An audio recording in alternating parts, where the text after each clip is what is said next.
Yeah, hi guys. I'm just going to quickly take you through a few running exercises, drills, strength workouts using resistance bands. Okay, so what I have here is 3 different types of resistance bands. I got these all from Kmart. They're pretty cheap and they're in the sports section, and there's 3 different widths.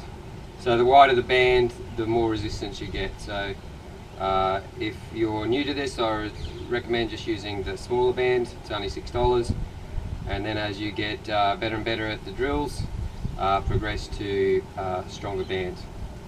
Alright, so today I'm just going to use the middle band. Okay, so the first drill is the actual running simulation drill.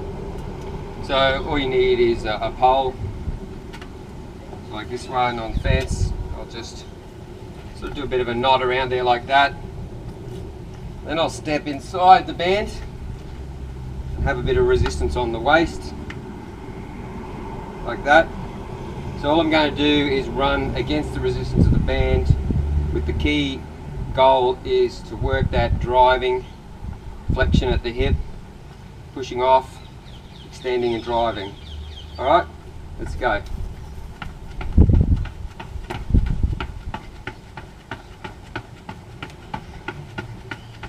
So the more I pull against that band, the harder it gets.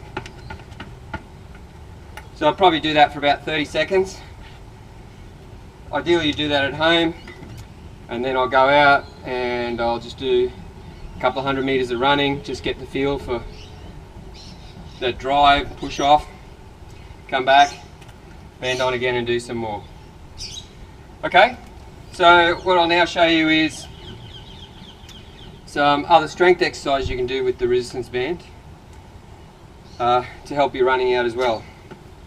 So the first one is a leg extension, which is really good because we need to strengthen our glutes and our hamstrings, which are a very important part of our generation phase. Pushing off, extending the hip there. So people don't normally do a lot of strength exercising of those muscles. So what I'm going to do is just get the resistance band again and put it through my foot. And I'm going to pull up against it, bring it up to my chest. Then I'm simply just going to extend backwards with my foot. And I can really feel that in the glutes and the hamstrings. The harder you want it to be, you can either pull up higher on the band to add more resistance. Do the other leg. It's very important to keep the hips forward. We don't want to be bending and sort of pushing quadriceps. We want hips pushed forward like we would with running, extending the legs backwards. There's another variation on this. You can wrap it around a pole as well. Flip your foot forward, standing up, and just pushing back against like that. Alright, so I would start off with 8 to 10 each leg, probably 2 to 3 times.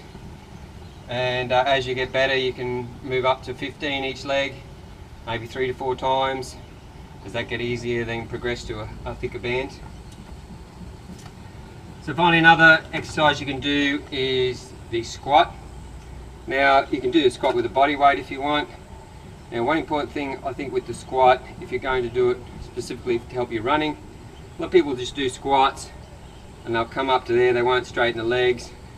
You know, a lot of instructors say, oh, you know, don't lock out the knees. But for running, it's important that we do actually go all the way up and push forward with our hips, right, just to strengthen that sort of glute and hamstring activation we use in running. Alright, so when you do squats, pushing up.